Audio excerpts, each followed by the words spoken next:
Hello and welcome to the Collective Conspiracy Show. How was that for a graphic?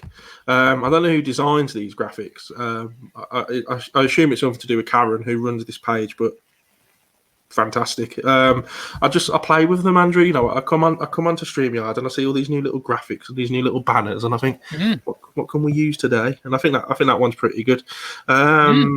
So yes, welcome to the Collective Conspiracy Show, part of the Keep On Chatting network. We have a host of shows here, mainly to do with the paranormal. I am the outsider. I'm the nutter because I question things. And yeah, today is going to be about the secret space programs. But just before we get into that, Andrew, I'm sure you won't mind me saying, this Saturday, the 30th, there's a huge movement going around currently, which is being branded as the Great Reopening, I think it's called. And this is really about businesses following suit, like those that did in Italy, the 50,000 and odd businesses in Italy, Poland, the hospitality sector there, and other countries now around the world are starting to do. And they're starting to open their businesses and safely, whether you think that's needed or not. Masks are part of it and social distancing, but it's about getting the businesses open. And I'm sure you support that, Andrew. I've seen you share the odd post about it. Without kind of going into too much details, because it's not what tonight's show is about, it can only be a good thing, surely, opening up businesses. Oh, I mean, it's got to be, you know, I mean, you can't just switch off everything and just expect people to, you know, to sort of deal with it. It's just changing. It's changed the whole way of life. So I think people want to get back to what they had a year ago, you know, and you know, yeah, definitely. Yeah, the problem is, I mean, I've spoken to a few pubs and they've all said no.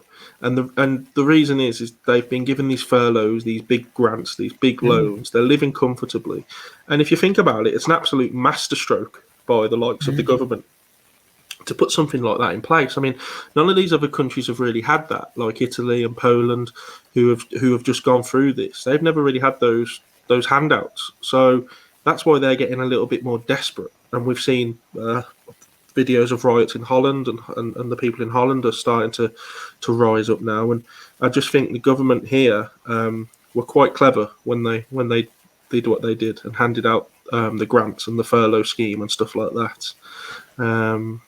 Do you want to say anything on that before we? Yeah, well, all I was going to say really is I think they've done different things in different ways in different countries. Just I think to see what is more successful. Yeah, you know, and see what people will you know, what in other words, what furthers the agenda better. Yeah. Do they want riots, you know, to bring in the military or destabilize the government, or do they want just people to sit back and relax and whatever measures just get rolled out, blah blah blah? You know, I mean, I suppose it's different in every country. So, you know, so please, guys, if you are kind of into supporting businesses, if you search the Telegram platform or Facebook, there's this thing called the Great Reopening.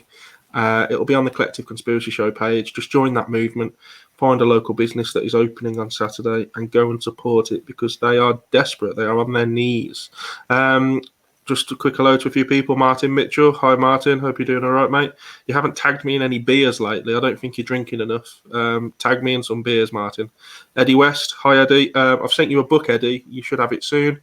Rachel Ashman Brooks. Hi, Rachel. Hope you're okay. Right, so let's get on with it. So the secret space programs. 1969, man went to the moon, or did he? We did a show on that. Go and watch that one.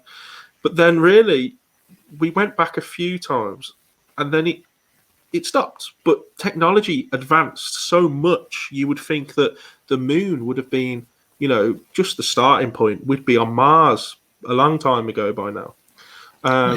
We just stopped. What happened there? You know, like why would we just go so far and then stop? Can you hear me? My audio's just cut off. Yeah, I can hear you fine. You're okay.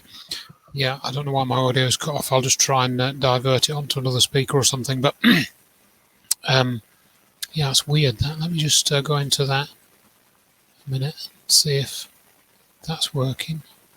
Can you hear me? Oh, that's why. I know why. It's all right. You can't hear me. Yes, Martin, beer is all I think about, mate. Lockdowns are tough. Lockdowns Yeah. are tough. Oh, you're back. Okay. Yeah, I'm back. Sorry, I know what happened. I switched on my monitor and then it switched over the audio output to the monitor weirdly. I Okay. wasn't expected to do that. Right. So yeah. So it's kind of like I suppose you might say from looking at this stuff, I've come at it from two angles. I suppose originally when I started getting into all the alternative knowledge stuff heavily, it was to do with the UFO thing, and we've talked a little bit about that in the past. And then I kind of went on to the Apollo hoax a bit as well, but as part and parcel of the UFO thing, you start to look at, don't you, at the the alternative sort of things about, well, have they retrieved crashed saucers, and if they have retrieved them, what have they done with them? Yeah. And you get into all of that, and of course, there's really a couple of main parts of that which I think are important to think about and study and find the evidence for. One is the energy issue. Have we got energy devices that can run without fuel? And the other is, have they developed some type of exotic propulsion, which could carry us away from the Earth or around the Earth more efficiently, etc., etc. And my answer to both of those questions is yes. Yes, there are energy technologies which have been developed, and there are space programs which have been developed too. And I think if you start to look around, you can find evidence for that, quite good evidence, that maybe not exactly what form the secret space program takes, but you can certainly sort of rule certain things out, and I think you can make suggestions about what form it might be in. But to cut to the sort of conclusion, I would say there's definitely a secret space program, but beyond that, I don't feel I can say a great deal with a massive amount of confidence. No, but I mean, you had enough confidence to write a book, right? Finding the secrets. Was it Finding the Secret Space Program? Correct. And that is free on checktheevidence.com. If you go there, there's a free PDF download of that book.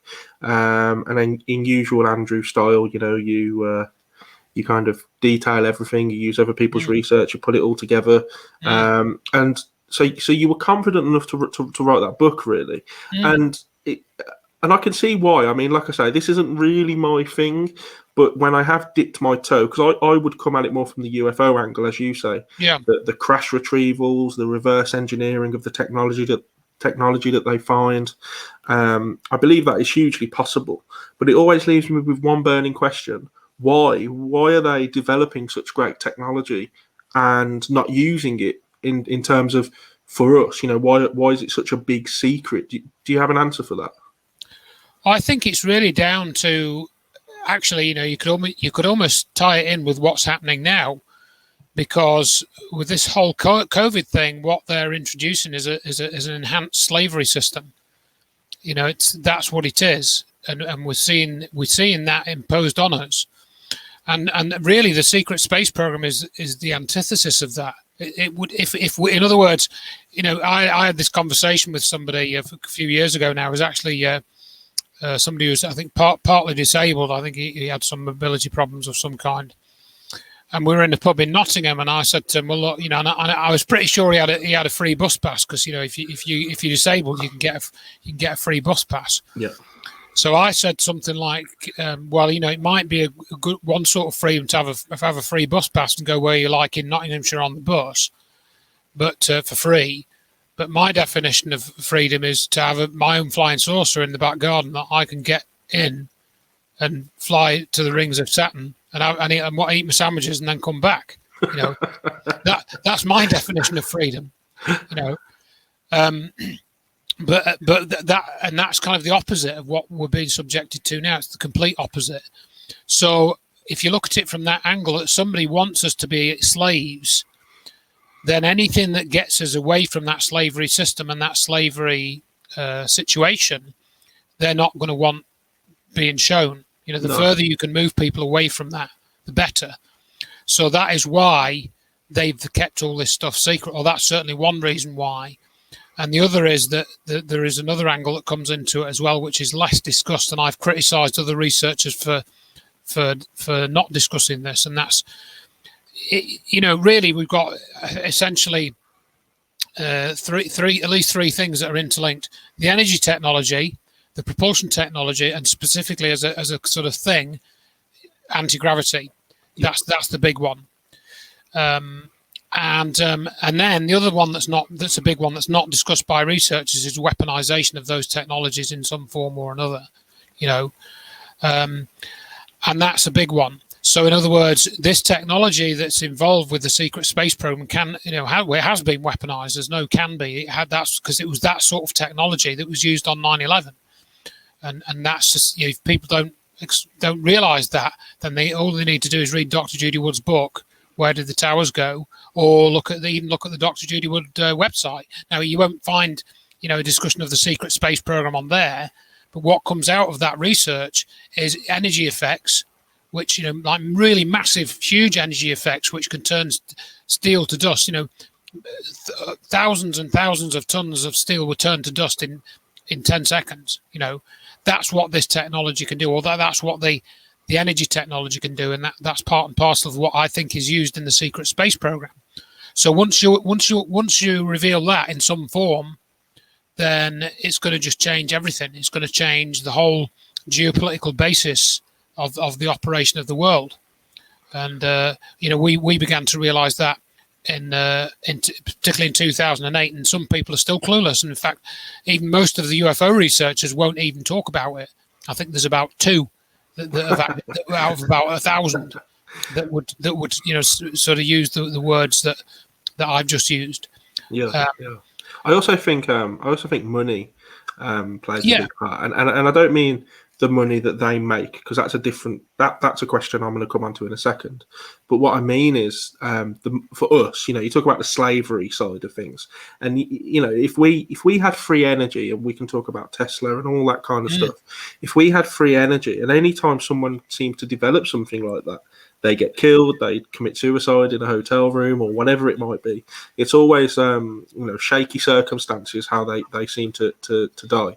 In fact, the only one person that has ever become successful was Elon Musk, and you only have to do a short bit of research into Elon Musk to see his ties to the elite and to the people that really run the world, and you'll quickly come to the conclusion that that's obviously why he was allowed to survive and to carry on with his research, because he really is kind of like a double-edged sword. Is Elon Musk? Oh yeah, I mean you can also tie him obviously to the space program, because of because of the SpaceX stuff, and that whole X thing, SpaceX, the X, that's meant to be an occult symbol and all of that. But what I wanted to bring to your attention, as you brought up Elon Musk, which is fine, was something that Richard D. Hall found when he was. We did a couple of programs on the Rich Planet show. I think we did 2 or 3 programs on the secret space program stuff, and that was partly around a chap that got in touch with me called Edgar Fouché. I don't know if you've ever heard of this chap. He rings a bell. I think you've mentioned him before. Yeah, I may well have mentioned him in an earlier show we did, but he actually came out in 1998, and he was talking about things like quasi-crystals. And when I first heard this, which was a few years after that, I think it was 2004, when I came across this PowerPoint that Edgar Fouché had put together back in 98, that sort of time frame, and this is where he's mentioned quasi-crystals. And I thought, oh, come on, he's just making that up. That's like flipping Scotty off Star Trek, and then I went and looked it up, and it's actually a real thing. Wow, and not only that, but this Daniel Shechtman, he won the Nobel Prize for Chemistry in 2011 for his work on quasi-crystals. And then I discovered another lecture online by a chap, and he was talking about how you could use quasi-crystals for stealth technology. He didn't quite put it in those terms. And there were several other things that Edgar Fouché had said, over 20 years ago, which have panned out.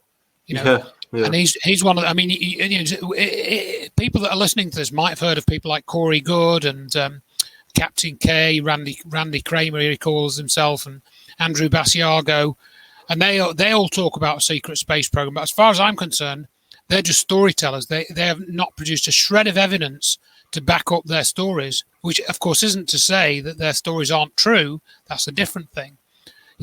from listening to their stories, they seem there's elements of the Corey Good story which is just completely bizarre. Like he met these blue feathered aliens. You know? Yeah, I've heard. And I've never heard any other witness anywhere in any of the UFO books or anything describe blue feathered aliens. No, no. I think there's one type of blue alien that's been described by somebody else, but they weren't feathered. Weren't feathered. No, I think to come back to what I was saying about the money though. Because this ties in with quite a lot of stuff, and people that are watching this, I know there's people watching this that aren't really into conspiracies, but what you'll notice is it's all connected. We could do a 6-hour show and start on one thing and kind of go all around the houses and end up back to where we started again. And that's how connected all of this is. And when we talk about the money, what I mean is if we found out there were free energy, then we wouldn't be paying the extortionate energy bills that we have to pay every month. And it's these energy bills and the use of the fossil fuels that fund, or not necessarily fund monetarily, but kind of push the agenda of climate change. And it's through climate change, which is so tied into what is going on now with COVID. It is unbelievable. It's through climate change that they're kind of shaping the world of the future. And not in a good way. So if we were to find out that this energy existed, there'd be so many arguments against how we're living now and why we're living like this, and it would also stop putting money into the hands of the few. These big corporations who ultimately are all controlled by the same people. Yeah, and I mean this is all tied together, and I think we talked a little bit about 9/11 before today. And climate change comes into 9/11. In a way which most people haven't heard of. They've just not seen the evidence, but it's extremely pertinent and extremely powerful evidence and very important. And this has been known since 2008.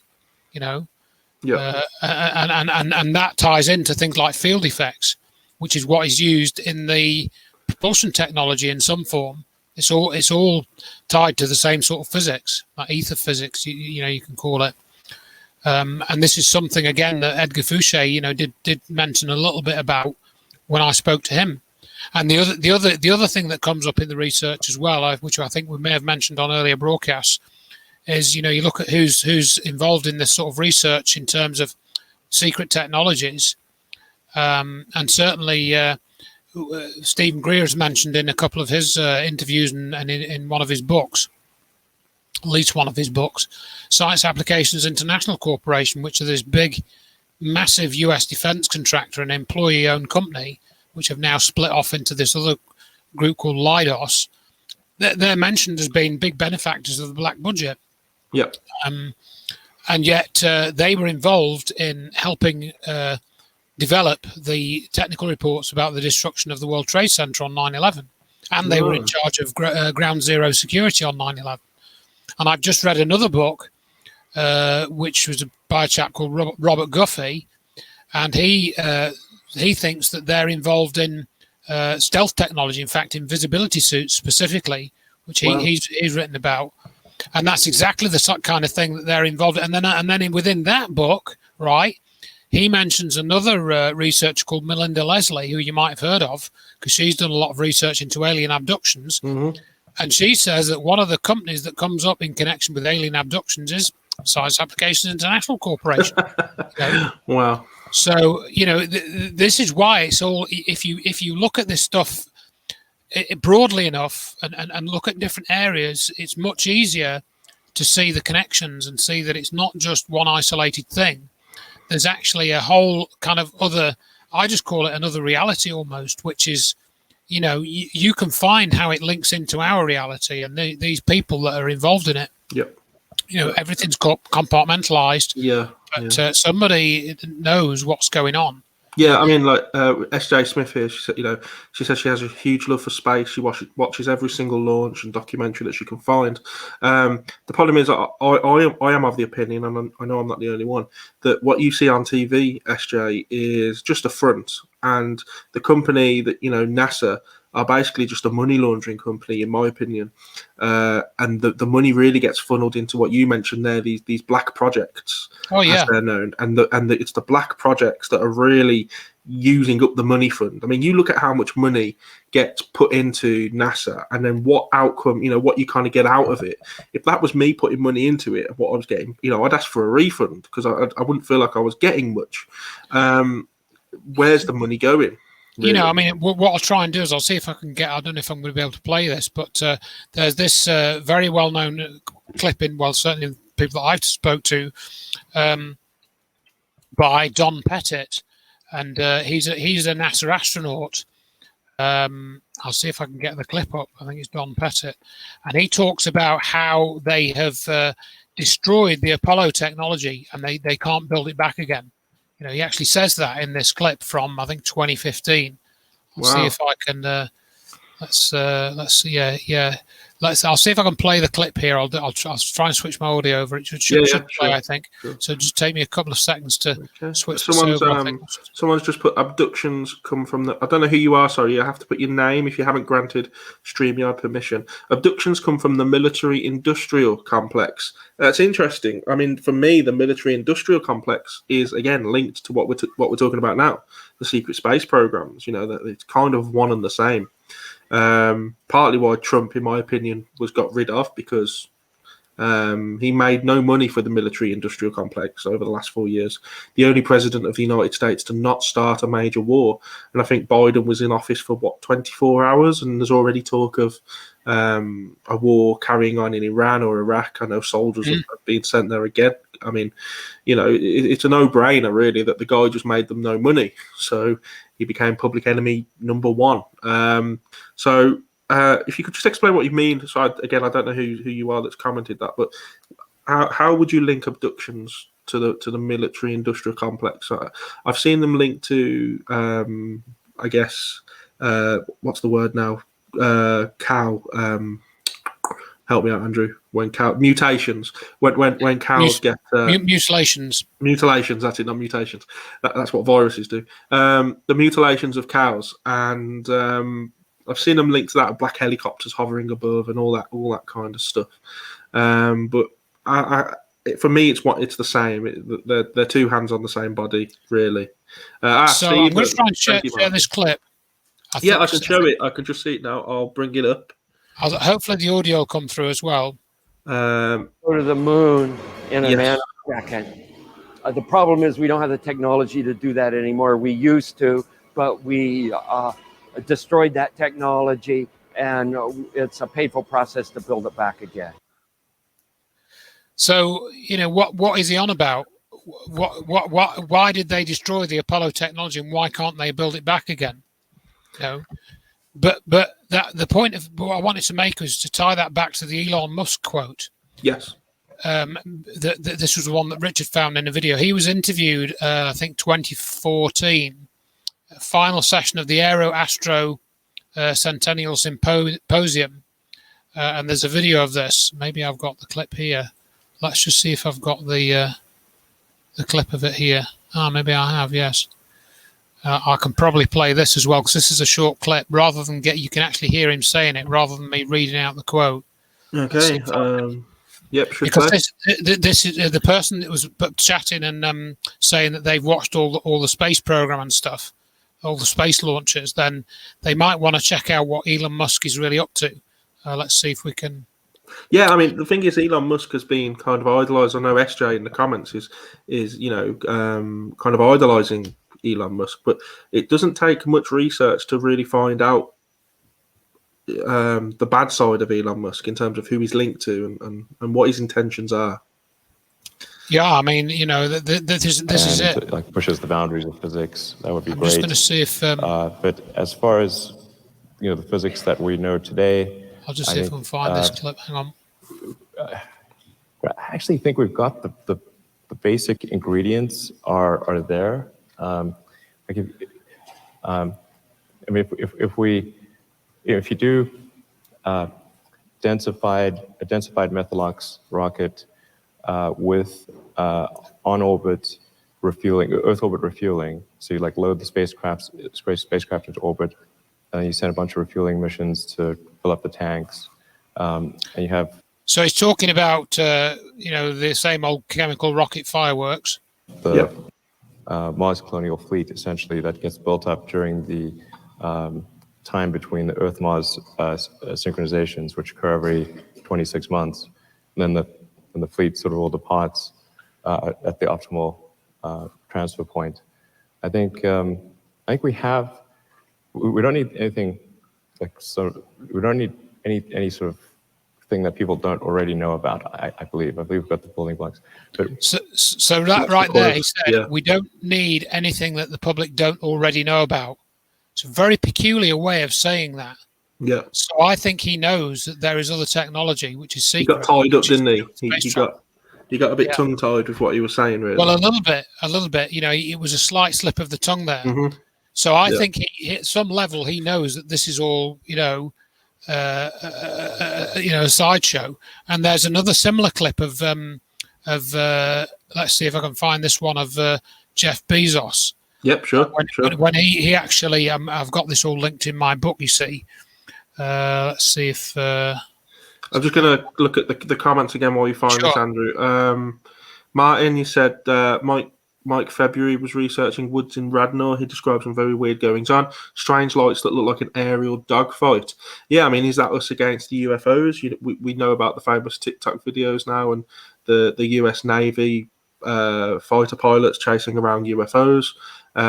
Did a really good interview with Bruce Fenton on that as part of this show, so go back and see if you can find that. We discussed that a little bit. SJ, what you've mentioned there, SJ, is exactly the problem. Elon Musk wanting to bring AI into the human body. He is part of the problem, really. He really is part of the problem, in my opinion, anyway. I think Martin's found this now from Jeff Bezos. Yeah, I'm not sure of that. I didn't note down the time code in the interview. Let's just see if I can find where it was in the interview. 15 minutes mark. So let's just see if I can find that. Go back here. But what you're finding here for the people watching this is you're finding that all of these people who were probably not as near at the top of the pyramid as you would think, but they're up there. These people are aware of what's going on, and when you put them all together, they form things such as the. Yes, but for both of you. Oh, is that it?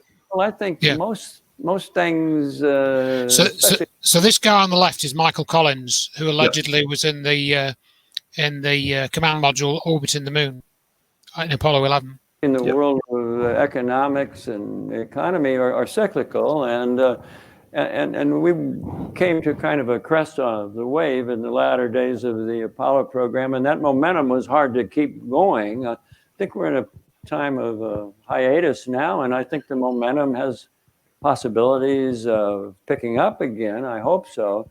To me, the focus should be on Mars. My friend Neil Armstrong, who is a far better engineer than I, thought it was worthwhile to stop off and get a little more organized on the moon before heading on to Mars. I disagree with that. I think we ought to just go. I used to joke that I thought NASA should be renamed and NAMA, the National Aeronautics and Mars Association. And I still, to some extent, would like to see that. But anyway, on to Mars. Right. So why do you think it is that the U.S. government basically has receded a bit and entrepreneurs have the opportunity to do it? Do you think there's some way to recapture the U.S. government's interest in this? Well, I think if you think back to the kind of the heyday of the 1960s and the Apollo program and all of that excitement,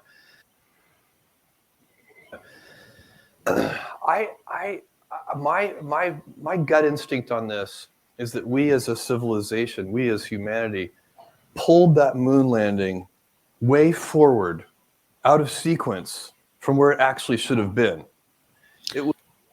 So he reckons that it happened earlier than it should have. I mean, that's a very peculiar thing, to say that he would say that it was pulled out of sequence and it happened earlier in time.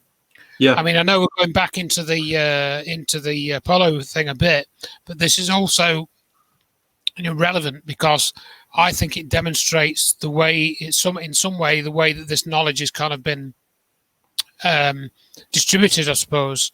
I think, for example, from that discussion there, I say that Elon Musk has an awareness that there is a secret space program, whereas Jeff Bezos doesn't.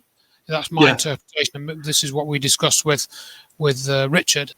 So, the subtleties like that you can pick up on if you study this enough, and just the fact of Elon Musk's comment. If you look at all the evidence next to it, that I think that just does reveal there is a secret space program.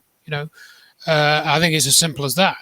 I think what it shows, though, Andrew, is compartmentalization. I know you mentioned it briefly. That again, SJ's putting here. How can one man do this on his own? I assume you're talking about Elon Musk. He can't do it on his own. Of course, he can't.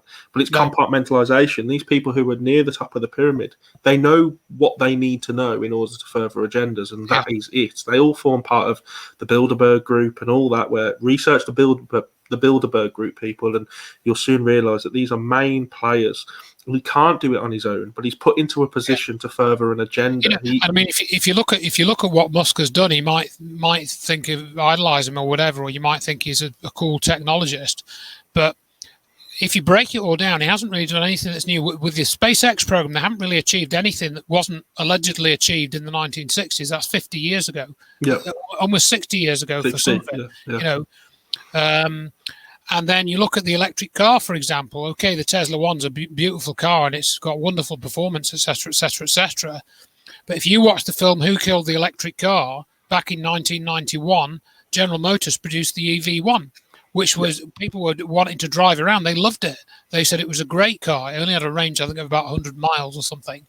But that was in, I think, 1991 that came out. So again, the Tesla cars are nothing new. It's just it's almost like the GM thing, because what they did was they leased them all to people, so you couldn't buy one. They leased them all, and then they actually took them off the leaseholders and drove them away and tried to bury them in the desert. And people were actually driving after the truck, saying, "Why can't we have a car back? Yeah. If you're just going to bury it in the desert, why can't we have it back?" So presumably at that point, if you watch that film, Who Killed the Electric Car? I interpret that now as saying, well, they didn't want the electric car they hadn't got ready for the smart cities and all of that. Yeah. So it didn't fit into the system then. It was too early. It was about 20, 30 years too early. Whereas now, they needed it. They needed to implement the next part of the slavery system, which is the technocracy. Yeah, and of course, again, the secret space program, it doesn't fit with that at all. So that's why everything's kept from us. You can't have people flying and to these other planets. And of course, the whole point of what you've mentioned there is he hasn't done anything new, and it's the same with Apple. Apple never really developed anything with the smartphone. That they would purposefully hold stuff back so their next model would sell well. I remember when the Apple 3S came out or something. God, I was about 10, and everyone was bragging that they could send picture messages on their iPhone now, and I could be doing that for the last year on my smartphone. It was like a very early smartphone, but the point is that it's the marketing. It's who's put in the eyesight of the general public, and everybody. It's the advertising, it's the marketing, it's the money, and everybody thinks Apple are pioneering smartphones, just like Elon Musk is pioneering SpaceX and pioneering electric cars. But it's all been done before. These are just frontmen really for an agenda, and they're put in place when the time is right. Look what Apple has done; got everybody glued to smartphones and glued to that kind, so that was part of the enslavement, the holdables, as David Icke calls it, and then the wearables with the Apple Watch, and then soon it will be the implantables and stuff like that. So these people are just frontmen, but we're going extremely off topic here. As I say, it is all linked. But yeah, so one thing that's always interested me about kind of technology that can be gathered from UFO crashes, or people always say that they try and think that they're 50 years ahead, essentially, of what you can see, what you see out there, and then add 50 years worth of technology, and that's probably where they are. You just don't know it. And how many UFO sightings can be attributed to just military planes that we don't know about yet?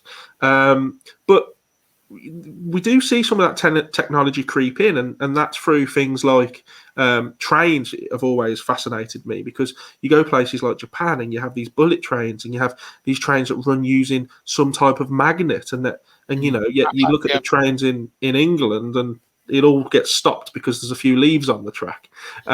So it does creep in every now and then, this technology, and if that's what they're willing to bring into the public view, it must be mind blowing what they've got going on behind closed doors. But where do they do it? Where does this happen? Area 51? Is it where do these things happen? Well, I'll show you that slide in a minute, but I didn't see that. Do you want me to put it up? Or? No, it's all right. You can wait a minute. Okay. There are several places around the world where we hear the various stories. Certainly, obviously Area 51. There's Dugway Proving Grounds. That's another one. One of the places that I would highlight where a lot of stuff I reckon is going on is Wright-Patterson Air Force Base. That comes up again and again. In fact, I find that if you read the Find the Secret Space Program book, I think that I've mentioned that several times. In fact, Paul LaViolette, he talks about how he looked for a document which was evaluating the research of Thomas Townsend Brown, who did some work in electrogravitics between about 1925 and the 1980s, actually. They apparently the Air Force did an evaluation of this, or a re-evaluation sometime in the late 70s or early 80s. And Paul LaViolette got a tip off that they'd done this evaluation, but he couldn't find a document anywhere about it, except he found one copy in a library, and the library was at Wright-Patterson Air Force Base. So, and that's allegedly where they took the Roswell bodies. That's where June Crane worked. Who was one of the Roswell witnesses who handled the morphing metal. It comes up again and again. So I'd say that somewhere in there, and Edgar Fouché said to me that he'd actually been in some of these underground facilities. He only went into part of it, so he didn't know how long they extended. But he said he went into one. I think it was, and one of the things I didn't realise as well is that JPL, Jet Propulsion Laboratory, guess where it's right next to? Edwards Air Force Base. They're adjacent. Wow. I never realised that.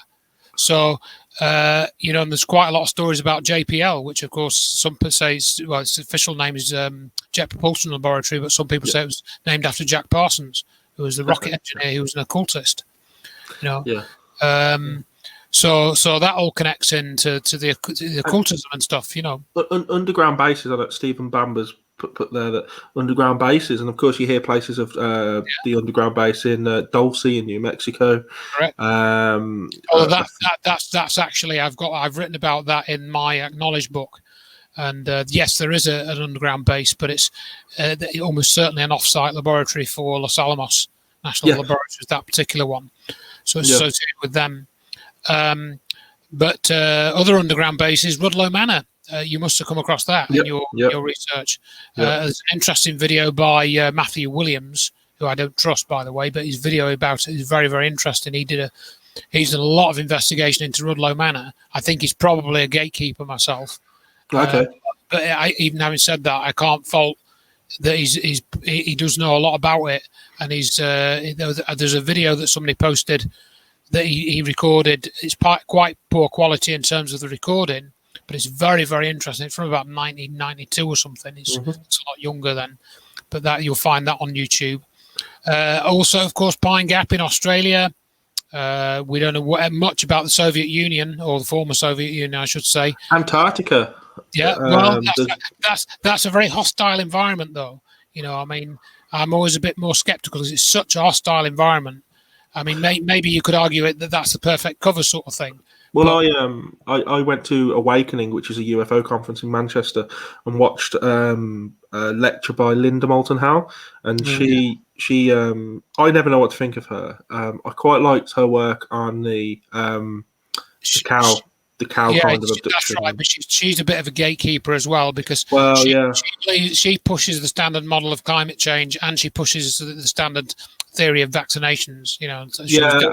I think the problem I had with her was she showed this Antarctica thing. She did. It was this huge. It was the whole kind of conference was around this. She was the last one on, and it was this groundbreaking news. No one knew what she was going to reveal, and it was basically this documentary, this hour documentary that she'd done, and she'd spoken to a couple of soldiers that said they'd been underground in the Antarctica into these bases. They'd seen alien life forms. They'd seen the technology, and I remember kind of feeling a little bit let down, my friend and I, because she didn't really tell us anything. Most of it we knew from previous research, from previous what previous people had said. There was no real groundbreaking stuff there, and I remember feeling really let down about that, and it did kind of push me off the scent of Antarctica a little bit.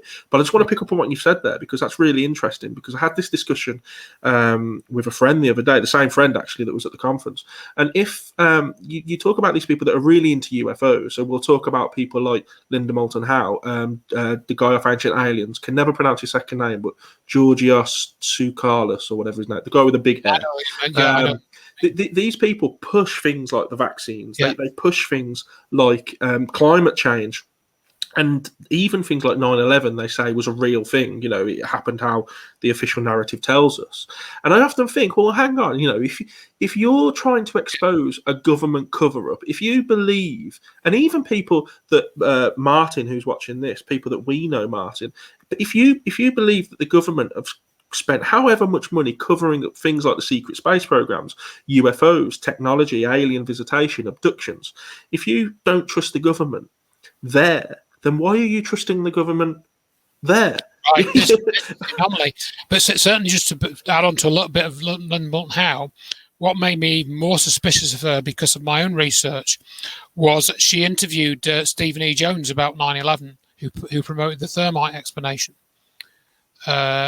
But she didn't interview Dr. Judy Wood, who, Dr. Judy Wood's research ties into Linda Moulton Howe's field of research with back-engineered technology and that sort of thing, and anti-gravity. And I'm pretty sure Moulton Howe would be familiar with John Hutchison, who also comes up in occasional UFO documentaries because of his research into anti-gravity technology. And again, all I say is anybody that's listening, that's thinking, what's Andrew on about? I've never heard this. It's bollocks. They should read my books, which are free. And if you read them all, there's 7 now, I think, if I've counted them right, you will see exactly where I'm coming from. And I've got, I think the book that this is part of, the Secret Space Program book, that's like part of a trilogy. I think we did the Secrets in the Solar System a few programs back, didn't we? Now about 6 months ago, and I've lost 5 months ago. So there's that one. There's this one, Finding the Secret Space Program, and then there's the Acknowledged book, which is all the UFO stuff. And they're to me, they're like a trilogy, because they sort of encapsulate what these areas that I explored, having got back into the UFO stuff, as I say, back in 2003. But going back to what you were saying about Linda Moulton Howe and the Antarctic base, then I'll just, if you show the slide now, bring me back to an earlier point I made about you'll come across these people. There's Joanne Richards and Mark Richards. They talk about an alliance with reptilians, alien moon bases. And then you look at her website, and again, it's a pretty good yarn. And when I first heard her on Coast to Coast, it was probably about 10 years ago, I think, probably longer, 10 or 12 years ago. And I thought, oh, that's a really interesting story. And she sounded really credible. But then after listening to this story and studying it, I realized there wasn't really any evidence. She didn't have any videos. She didn't have any pictures. She didn't have any documents. She had this story that her husband had been put in prison for some crime that he didn't commit, and that he was part of a secret space program. And that was the sum total of the evidence, in that he was in prison because he was falsely accused of something. And actually that, and more recently, I found out that there's another researcher, what's his name? Mr. Moore, who does the Moore Show. I forget his first name.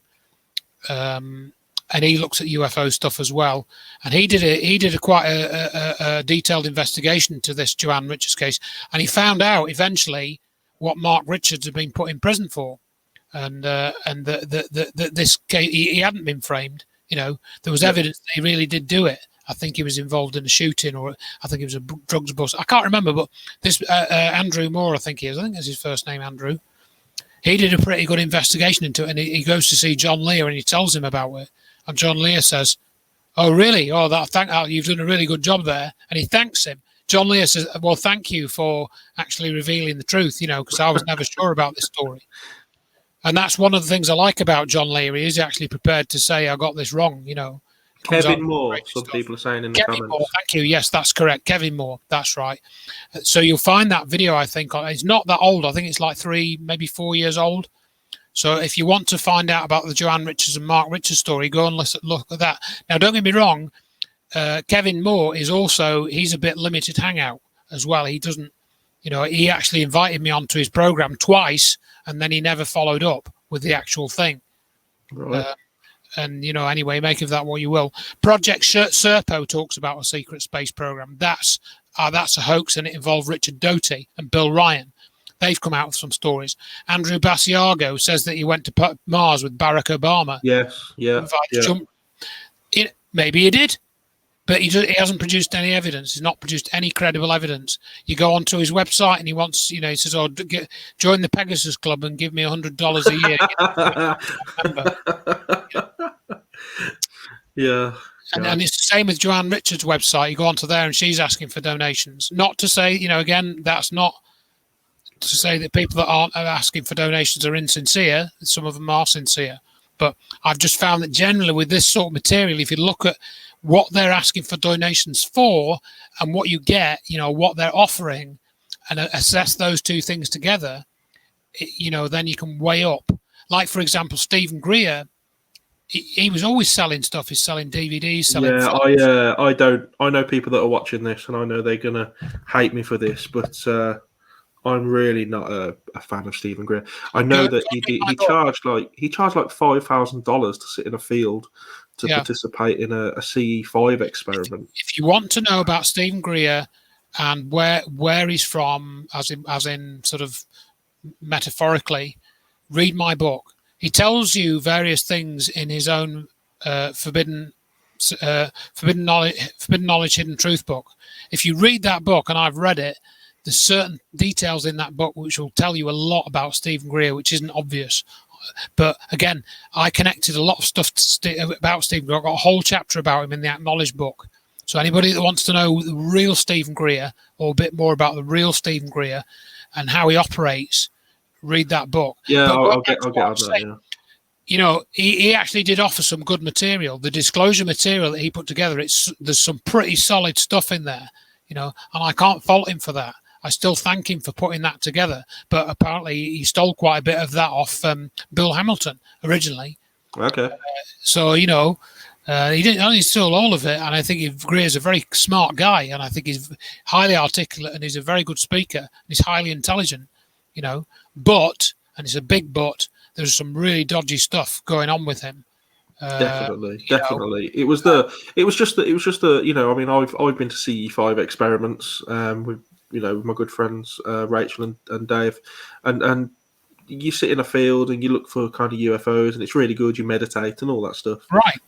But to charge $5,000 or whatever it was is, what's his overheads?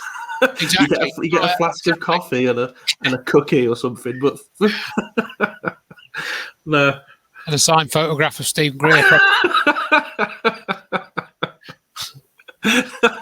Him going like that, with his muscles. Yeah, but that still leaves, £4,999, and you just think, where's that come? Yeah, no, I mean, read the Acknowledged book. People that are interested, I've got a whole chapter on Greer, and you can download it for free.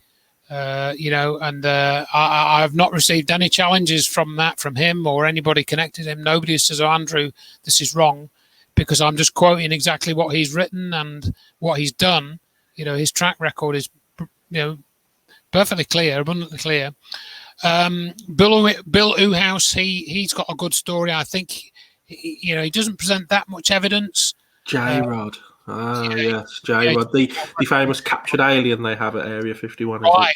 And again, I certainly don't dismiss that story. Again, read the Acknowledged book, because if you look at the alien interview that was published by Victor in 1994, I think it was, and the Victor Nevada, whose real name is Andrew, what's his real name? I forget his real name. He's done a really good investigation on that alien interview film. Very interesting piece of film. That I think it's legit. That film. Okay. Go through that in the acknowledged book. Okay. Why I think that, and that's partly from what Andrew. I should remember his name. I can't remember his name. So let's just see what else I've got on these slides. There's probably a couple of things I can just mention. These are Mars records as well. This is really interesting. And again, there's not a lot of evidence here, but that when I read this Mars records one, that was, I don't know. I felt that was a bit more credible, whereas some of the other ones I didn't think were as credible. So there's John Lear claimed that the space shuttle spent 72 hours idle because it docks with a secret space station before it docks with ISS. That was also interesting. And John Lear's come out with some pretty interesting stuff. I don't agree with all of it, but he's always worth listening to and following some stuff up, because some of the stuff he, for example, pointed out that if they proceeded with the timing of the Apollo 13 mission and the alleged landing site, which was from Arrow, they would have landed in complete darkness on the scheduled time. So, and I got that from him, and I checked that out with the simulator, and that was true. Mars Records is worth looking at. Randy Kramer, I think that's just a storytelling. Is he the guy that said he went there and fought in a battle? Yeah, I think so. Who is the guy? Gary McKinnon or something. He hacked. He hacked. Is that his name, Gary McKinnon? I met Gary. Yeah, I've met him. Yeah, he's the guy that hacked into. You'll tell it better than I will. Well, he hacked into Building 8 of NASA, and he said that he downloaded various programs. And he also found a spreadsheet, and in this spreadsheet it had a list of non-terrestrial officers. That was it, yeah, like majors and such. Yeah. Now, of course, he went on to Whitley Strieber's program back in the day. This would have been 2006. That's when I met Gary. Because guess who I went to meet Gary with? I went to meet Gary in London with none other than David Shaler. Okay. At the same time, and there was two other guys there as well. One of the guy who was called what's his name? Kenyon Gibson. He was a US guy, and he got deported a few years later. Is Gary McKinnon still alive? Yeah, he lives in Leicestershire. Yeah, he's not too far from me, actually. I thought he didn't they want to extradite him or something? But that was all dropped. Theresa May blocked it. She actually blocked his extradition after about 7-8 years. Yeah. And there's another interesting thing about Gary's case as well, actually, because I was studying that case, when it was ongoing, and as I say, I went to meet Gary, and his story is totally legit as far as I'm concerned. Now, like Whitley Strieber said, when he found this spreadsheet, it might have been from a computer game that somebody was playing, and they were just keeping a list of, their computer game characters, or some type of space war game or something that they were just playing between two of them in the NASA. It could have been that, but and Gary didn't save the document in any way. His computer was confiscated, and it ended up at the. And this was an interesting fact as well, because he told us at the meeting that the ONI, the Office of Naval Intelligence, had his hard drive. That's where it went. And the Office of Naval Intelligence, that's another thing that keeps coming up. Yeah. You think it was the Air Force.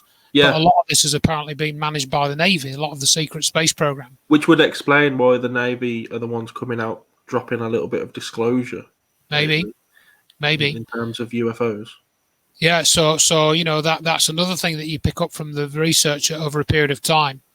And like you learn, for example, that the SOHO probe, which is that studies the sun, Solar and Heliospheric Observatory, that is under the purview of the US Naval Research Laboratory, but it's studying the sun. So you think it'd be NASA kind of thing. Yeah, Stephen's put, who's the guy, he's asking you, Andrew, who's the guy who was on Coast to Coast and said he saw a UFO battle when sleeping in the desert? Oh, crikey. This might have possibly been, I don't know if it was this,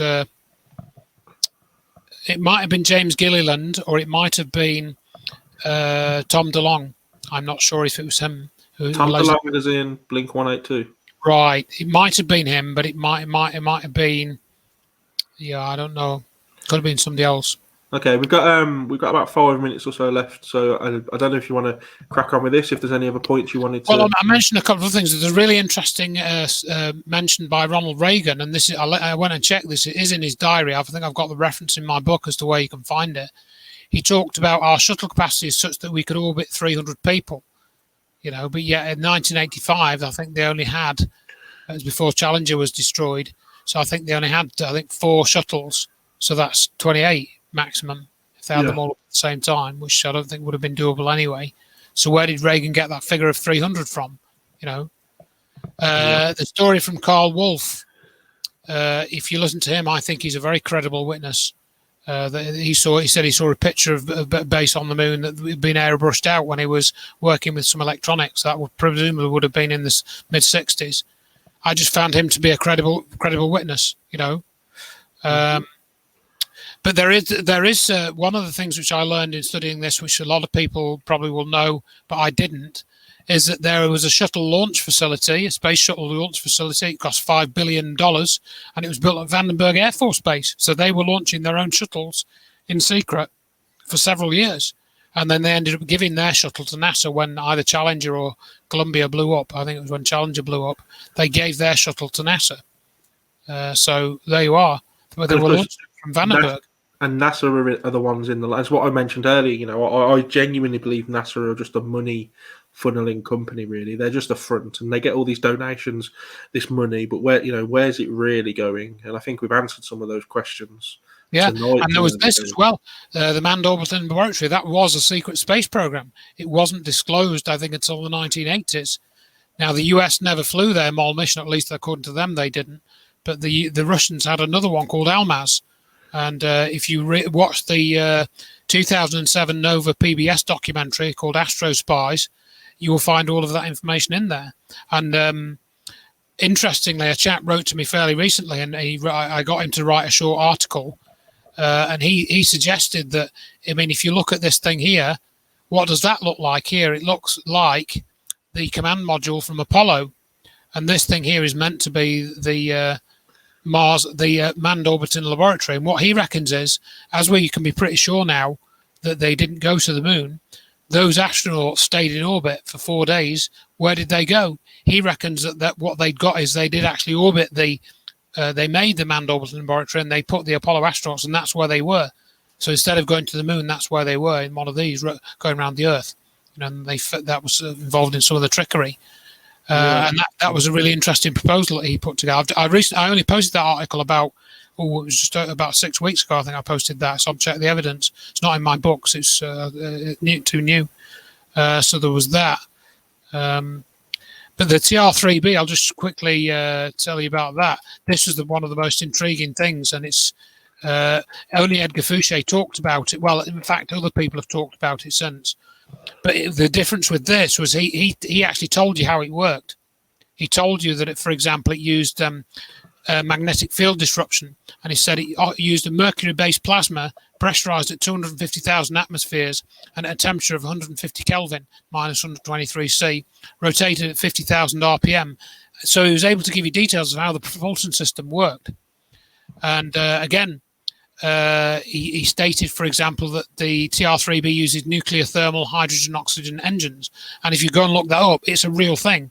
That is a real thing. Nuclear thermal propulsion was actually mentioned by Tom Stafford as a method of getting to Mars. So all of that stuff checks out. Now, Edgar Fouché wasn't a rocket scientist. He was a technician. He was a cryptographics technician.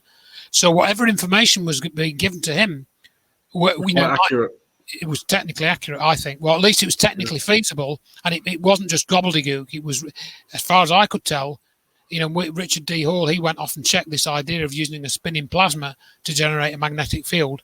And the basic idea of it is valid. Whether those figures would add up to something that you could really do.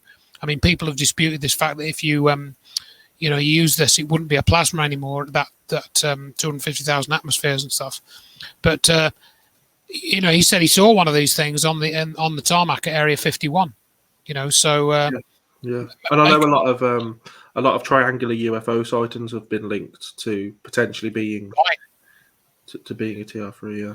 And And there's a paper on this that we found, generating a magnetic field by rotating plasma. So it checks out technically, even in the white world.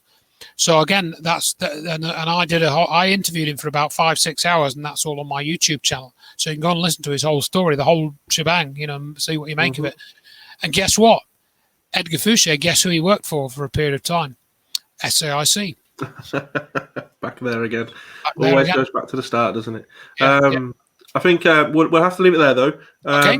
Fascinating stuff. So, guys that are watching, if you go to checktheevidence.com, you can get all of Andrew's books, free downloads, PDF versions. That's right. And if you go to Check the Evidence on YouTube, the videos that he's just mentioned there will be there, amongst a host of other things. Thank you, everyone, for tuning in. Hopefully that was interesting. It always blows my mind when we talk about this kind of stuff. Next, we're going to be discussing The Simpsons. And you're probably thinking, what's the conspiracy there? Well, the conspiracy is they're doing very well with predicting at the moment. They're putting Mystic Meg to shame, it would seem. And they're doing quite well, to be honest. Is it fake? Are a lot of people editing the episodes and the pictures to try and prove a point? We'll discuss that. So a bit more of a light-hearted episode next time, but interesting none the same. Andrew, thank you as ever for coming on. Just a regular on the show now, really. It is just me and you. And thank you everyone for tuning in. And until next time, take care. Take care.